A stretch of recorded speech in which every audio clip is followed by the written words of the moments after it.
حضرت محمد صلی اللہ علیہ وآلہ وسلم کی افطاری یہ سن کر آپ کی آنکھوں میں بھی آنسو آ جائیں گے۔ یہ واقعہ سن کر حضرت عائشہ رضی اللہ تعالیٰ عنہ سے روایت ہے کہ رسول خدا صلی اللہ علیہ وآلہ وسلم اکثر افطاری میں تربوز کو کھجوروں کے ساتھ بسم اللہ الرحمن الرحیم رمضان المبارک کے ماہ سعید میں حضور نبی کریم صلی اللہ علیہ وآلہ وسلم کے معمولات عبادات و ریاضت میں عام دنوں کی نسبت کافی اضافہ ہو جاتا ہے۔ اس مہینے میں اللہ تعالیٰ کی خشیت اور محبت اپنے عروج پر ہوتی۔ اسی شوق اور محبت میں آپ صلی اللہ علیہ وآلہ وسلم راتوں کے قیام کو بھی بڑھا دیتے۔ حضور نبی کریم صلی اللہ علیہ وآلہ وسلم کے انہی معمولات کا ذکر کیا جاتا ہے تاکہ ہم بھی حضور نبی کریم صلی اللہ علیہ وآلہ وسلم کے اسوہ پر عمل کر کے اس مہینے کی برکتوں اور سعادتوں کو لوٹ سکیں۔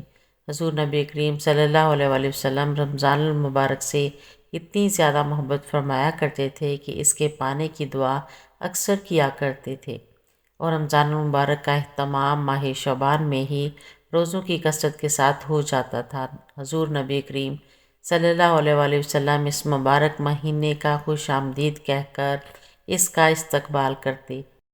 حضور نبی کریم صلی اللہ علیہ وآلہ وسلم نے سوالیہ انداز کے ذریعے صحابہ کرام سے رمضان المبارک کے استقبال کے بارے میں پوچھ کر اس مہینے کی برکت کو مزید واضح کیا۔ جب رمضان المبارک کا مہینہ آتا تو حضور صلی اللہ علیہ وآلہ وسلم صحابہ کرام سے دریافت کرتے، تم کس کا استقبال کر رہے ہو اور تمہارا کون استقبال کر رہا ہے؟ یہ الفاظ آپ نے 3 دفعہ فرمائے۔ اس پر حضرت عمر رضی اللہ عنہ نے عرض کیا، یا رسول اللہ صلی اللہ علیہ وآلہ وسلم، کیا کوئی وحی اترنے والی ہے یا کسی دشمن سے جنگ ہونے والی ہے؟ حضور صلی اللہ علیہ وآلہ وسلم نے فرمایا، نہیں، ایسی کوئی بات نہیں ہے۔ پھر آپ صلی اللہ علیہ وآلہ وسلم نے فرمایا، تم رمضان کا استقبال کر رہے ہو جس کی پہلی رات تمام اہل قبلہ کو معاف کر دیا جاتا ہے۔ ام المومنین حضرت عائشہ رضی اللہ عنہا یہ بتا رہی ہیں کہ حضرت حمزہ بن عمر والا سلمہ رضی اللہ عنہا نے آپ صلی اللہ علیہ وآلہ وسلم سے یہ پوچھا کہ کیا میں سفر میں روزے رکھوں؟ آپ صلی اللہ علیہ وآلہ وسلم نے انہیں اختیار دیا کہ اگر چاہو تو روزہ رکھو اور اگر نہ چاہو تو نہ رکھو۔ یہاں پر روزہ سے مراد فرض روزہ ہے، اس لیے کہ آپ صلی اللہ علیہ وآلہ وسلم کا فرمان ہے کہ یہ اللہ کی طرف سے رخصت ہے۔ اس سے معلوم ہوتا ہے کہ حمزہ رضی اللہ عنہ کا یہ سوال فرض روزوں کے بارے میں تھا۔ اس کی دلیل ابو داؤد کی روایت کردہ یہ حدیث ہے کہ حمزہ بن عمر سلمہ رضی اللہ عنہ نے پوچھا، اے اللہ کے رسول صلی اللہ علیہ وآلہ وسلم، میں صاحب سواری ہوں جسے میں استعمال میں لاتا ہوں، کبھی اس پر خود سفر کرتا ہوں اور کبھی اسے کرایہ پر دے دیتا ہوں، اور بسا اوقات دوران سفر یہ مہینہ یعنی رمضان آ جاتا ہے اور میں روزہ رکھنے کی طاقت رکھتا ہوں۔ اس بات کا بھی احتمال ہے کہ یہ سوال مطلق روزہ رکھنے کے بارے میں تھا، چاہے وہ واجب ہو یا نفل، کیونکہ عائشہ رضی اللہ عنہا کا قول ہے اور وہ بہت زیادہ روزے رکھنے والے تھے۔ اس سے یہ واضح ہوتا ہے کہ سفر میں روزہ نہ رکھنے کی اجازت ہے۔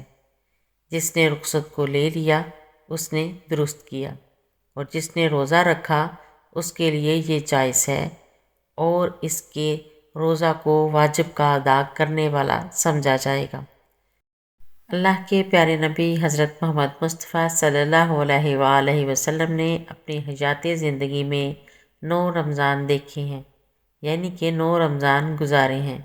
10ویں رمضان کے شروع ہونے سے پہلے آپ اس دنیا سے پردہ فرما گئے، یعنی کہ آپ اللہ کے پاس تشریف لے گئے۔ اس طرح آپ نے اپنی زندگی میں روزے فرض ہونے سے وفات تک 9 رمضان گزارے ہیں۔ آج کی اس ویڈیو میں ہم آپ کو یہ بات بتانے والے ہیں کہ اللہ کے پیغمبر حضرت محمد مصطفیٰ صلی اللہ علیہ وآلہ وسلم کی سحری اور افطاری کیسے ہوتی تھی، یعنی کہ آپ سحری اور افطاری میں کیا کیا چیزیں کھانا پسند کرتے تھے، اور ساتھ میں ہم آپ کو پیارے نبی صلی اللہ علیہ وآلہ وسلم کی افطاری کا ایک ایسا واقعہ بھی بتانے والے ہیں جس کو سن کر یقیناً آپ لوگوں کا دل خوش ہو جائے گا۔ حضرت انس رضی اللہ تعالیٰ عنہ فرماتے ہیں کہ اللہ کے نبی صلی اللہ علیہ وآلہ وسلم مغرب کی نماز سے پہلے چند کھجوروں سے افطاری فرماتے تھے، یعنی کہ آپ تازہ کھجوروں سے افطاری کرتے تھے۔ اگر تازہ کھجور نہ ملتی تو پھر آپ خشک کھجور سے یعنی کہ سوکھے کھجور سے افطاری فرماتے، اور اگر کبھی خشک کھجور بھی نہ ہوتی تو پھر آپ چند چلو پانی پی کر افطاری کرتے تھے، یعنی کہ تھوڑے سے پانی کو پی کر آپ افطاری کرتے تھے۔ ایک اور حدیث پاک میں ہے کہ اللہ کے نبی صلی اللہ علیہ وآلہ وسلم ان کھجوروں سے یا پھر کسی ایسی چیز سے افطاری فرماتے تھے جو آگ کی پکی ہوئی نہ ہوتی تھی، جیسے کہ پھل فروٹس، یعنی کہ آپ اس طرح کی چیزوں سے روزہ کرنا یعنی افطار کرنا زیادہ پسند فرماتے تھے۔ اس لیے یاد رکھیں، تازہ کھجور سے افطاری کرنا یہ مستحب ہے، اور اگر تازہ کھجور نہ ملے تو خشک کھجور سے یعنی چھوارے سے روزہ کھولنا بھی بہتر ہے، اور اگر کبھی خشک کھجوریں نہ ملتی تو پھر پانی سے افطاری کرنا بھی ہمارے نبی صلی اللہ علیہ وآلہ وسلم کی سنت ہے، یا پھر اس کے علاوہ جوس یا دودھ کے ساتھ بھی روزہ کھولنا بہتر ہے۔ یاد رکھیں، اللہ کے نبی صلی اللہ تعالیٰ علیہ وآلہ وسلم افطاری میں آگ پر پکی ہوئی چیزوں کو نہیں کھاتے تھے۔ اس کا مطلب یہ نہیں کہ اس کے لیے آپ نے منع فرمایا ہے، بلکہ اس کے بارے میں آپ نے ارشاد فرمایا ہے کہ افطاری میں آگ کی پکی ہوئی چیزوں کو کھانے سے پیٹ کو نقصان پہنچتا ہے، معدے کو نقصان پہنچتا ہے، اسی لیے آپ اپنے آپ کو اس پریشانی سے بچانے کے لیے ایسا کرتے تھے۔ مگر آج کل تو دیکھنے میں آتا ہے کہ زیادہ تر لوگ افطاری میں سموسے اور پکوڑے کو کھانا ہی زیادہ پسند کرتے ہیں، مگر یاد رکھیں ایسا اللہ کے پیارے نبی صلی اللہ علیہ وآلہ وسلم کبھی نہیں کرتے تھے۔ اس کے علاوہ ناظرین، اللہ کے نبی صلی اللہ علیہ وآلہ وسلم جب سحری کھاتے تھے تو بالکل آخری وقت میں کھاتے تھے۔ ادھر حضرت بلال اذان دے رہے ہیں اور ادھر آپ کا آخری لقمہ باقی ہوتا، اور ادھر سورج نیچے ہوا یعنی کہ ڈوبا، اور آپ نے اپنے منہ میں کھجور رکھی یعنی کہ افطاری کی۔ ایسا آپ اس لیے کرتے تھے تاکہ اپنی امت پر بھوک کا وقت کم سے کم آئے۔ ایک مرتبہ اللہ کے نبی صلی اللہ تعالیٰ علیہ وسلم سحری کے وقت میں بکرے کی سری کھا رہے تھے۔ حضرت علی رضی اللہ عنہ بھی آپ کے ساتھ میں تھے۔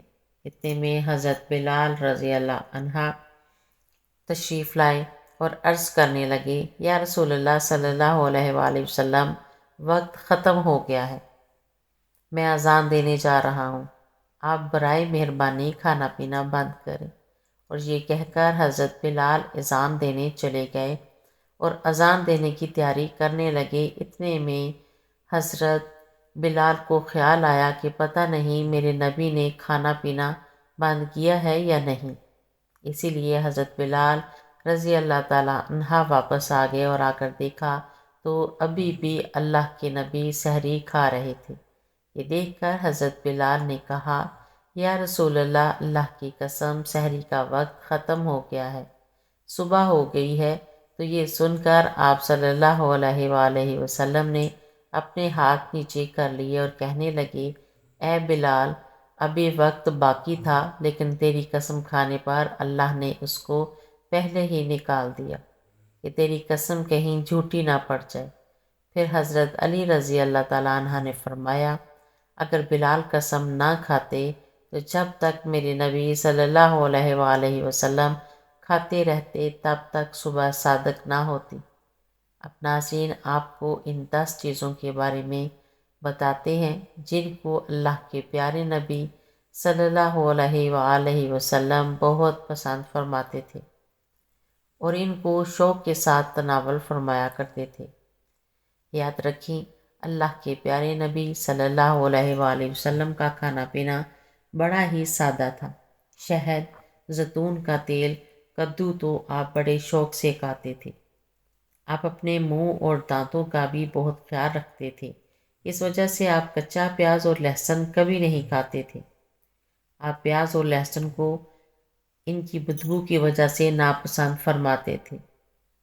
اللہ کے رسول صلی اللہ علیہ وآلہ وسلم کو اگر کوئی چیز یا کوئی کھانا پسند نہ ہوتا تو آپ اس کو چھوڑ دیتے تھے، یعنی کہ اس کو نہیں کھاتے تھے، مگر اس چیز کو آپ برا نہیں کہتے تھے۔ حدیث پاک میں اللہ کے نبی صلی اللہ علیہ وآلہ وسلم کی عادت مبارک تھی کہ آپ کو جس قسم کا بھی کھانا مل جاتا تھا آپ اس کو تناول فرما لیتے تھے، یعنی کہ آپ وہ تمام کھانے جو خدا نے حلال کیے ہیں اس کو تناول فرما لیتے تھے، مگر یہ 10 چیزیں اللہ کے نبی کو بہت زیادہ پسند تھیں، ان کو آپ بڑے ہی شوق کے ساتھ تناول فرماتے تھے۔ نمبر 1، ایک کھجور۔ اللہ کے پیارے نبی حضرت محمد صلی اللہ علیہ وآلہ وسلم کو کھجور سب سے زیادہ پسند تھی۔ آپ چند کھجوروں سے افطاری فرماتے تھے، یعنی کہ تازہ کھجوروں سے آپ افطاری کیا کرتے تھے۔ اگر تازہ کھجور نہ ملتی تو پھر آپ خشک کھجور سے افطاری کرتے، اور اگر خشک کھجور بھی نہ ملتی تو آپ پانی سے افطاری کرتے۔ کھجوروں میں سب سے زیادہ آپ کو عجوا کھجور پسند تھی۔ آپ صلی اللہ علیہ وآلہ وسلم نے فرمایا کہ جس گھر میں کھجور ہوتی ہے اس گھر میں کبھی بھی فاقہ نہیں ہوتا۔ نمبر 2، انگور۔ اللہ کے پیارے نبی حضرت محمد صلی اللہ علیہ وآلہ وسلم کو انگور کھانا بہت پسند تھا، یعنی کہ آپ انگور کو بڑے ہی شوق کے ساتھ کھاتے تھے، کیونکہ انسانی صحت کے لیے بھی ایک یہ بہت ہی فائدہ مند پھل ہے۔ نمبر 3، انار۔ پیارے نبی صلی اللہ علیہ وآلہ وسلم کو انار کھانا بہت زیادہ پسند تھا، آپ انار کو بھی بڑے شوق کے ساتھ کھاتے تھے۔ آپ صلی اللہ علیہ وآلہ وسلم نے فرمایا کہ انار جنت کے پھلوں میں سے ایک پھل ہے۔ نمبر 4، انجیر۔ اللہ کے نبی حضرت محمد صلی اللہ علیہ وآلہ وسلم کی پسندیدہ غذاؤں میں سے ایک غذا انجیر بھی ہے۔ آپ صلی اللہ علیہ وآلہ وسلم نے فرمایا کہ انجیر بھی جنت کے پھلوں میں سے ایک پھل ہے، کیونکہ جنت میں جتنے بھی پھل ہوں گے وہ انجیر کی طرح کے ہوں گے۔ ان میں انجیر کی طرح نہ کوئی چھلکا ہوگا اور نہ ہی کوئی گٹلی ہوگی۔ اس کے علاوہ آپ صلی اللہ علیہ وآلہ وسلم نے فرمایا کہ انجیر کا پھل کئی طرح کی بیماریوں کو بھی روکتا ہے۔ نمبر 5، تربوز۔ اللہ کے نبی حضرت محمد صلی اللہ علیہ وآلہ وسلم کو افطاری میں تربوز بہت زیادہ پسند تھا، آپ اکثر تربوز کو کھجور کے ساتھ ملا کر کھاتے تھے۔ حضرت عائشہ رضی اللہ تعالیٰ عنہ سے روایت ہے کہ رسول خدا صلی اللہ علیہ وآلہ وسلم اکثر تربوز کو کھجوروں کے ساتھ ملا کر کھاتے تھے۔ نمبر 6، دودھ۔ دودھ بھی ہمارے پیارے نبی حضرت محمد صلی اللہ علیہ وآلہ وسلم کی پسندیدہ غذاؤں میں سے ایک غذا تھی، آپ کو دودھ بہت زیادہ پسند تھا۔ آپ اکثر گائے اور بکری کا دودھ استعمال کرتے تھے۔ آپ دودھ کو کبھی خالص تو کبھی پانی میں ملا کر پینا پسند کرتے۔ نمبر 7، شہد۔ اللہ کے پیارے نبی صلی اللہ علیہ وآلہ وسلم کو شہد بہت زیادہ پسند تھا، آپ اکثر شہد کا استعمال کرتے تھے، اور یہی نہیں شہد کا ذکر قرآن پاک میں بھی کئی دفعہ آیا ہے۔ نمبر 8، گوشت۔ پیارے نبی صلی اللہ علیہ وآلہ وسلم کو گوشت کھانا بھی بہت پسند تھا، آپ نے فرمایا یہ دنیا اور جنت دونوں جگہ میں سب کھانوں کا سردار گوشت ہوگا۔ آپ صلی اللہ علیہ وآلہ وسلم شوربے والے گوشت کو کھانا زیادہ پسند فرماتے تھے۔ حدیث پاک میں آیا ہے کہ اللہ کے پیارے نبی شوربے والا اور بھنے ہوئے گوشت کو زیادہ شوق سے تناول فرماتے تھے۔ آپ کو بکرا اور بکری، دمبا اور اونٹ کا گوشت سب سے زیادہ پسند تھا۔ نمبر 9، جو کی روٹی۔ اللہ کے نبی حضرت محمد صلی اللہ علیہ وآلہ وسلم کو جو کی روٹی بھی بہت زیادہ پسند تھی۔ آپ اکثر جو کی روٹی کھانا پسند کرتے تھے اور بغیر چھانے ہوئے آٹے کی موٹی روٹی تناول فرماتے تھے۔ نمبر 10، چاول۔ پیارے نبی صلی اللہ علیہ وآلہ وسلم کو چاول کھانا بھی بہت زیادہ پسند تھا۔ آپ چاول کو بڑے شوق کے ساتھ کھاتے تھے۔ آپ صلی اللہ علیہ وآلہ وسلم نے فرمایا کہ اللہ نے چاول کے دانوں میں بہت برکت رکھی ہوئی ہے۔ اللہ پاک ہمیں حلال اور کشادہ رزق عطا فرمائے اور ہمارا خاتمہ ایمان پر فرمائے، آمین۔ میری ایسی مزید ویڈیو دیکھنے کے لیے میرے چینل کو سبسکرائب کریں، ویڈیو کو لائک اور شیئر کریں۔ اللہ حافظ۔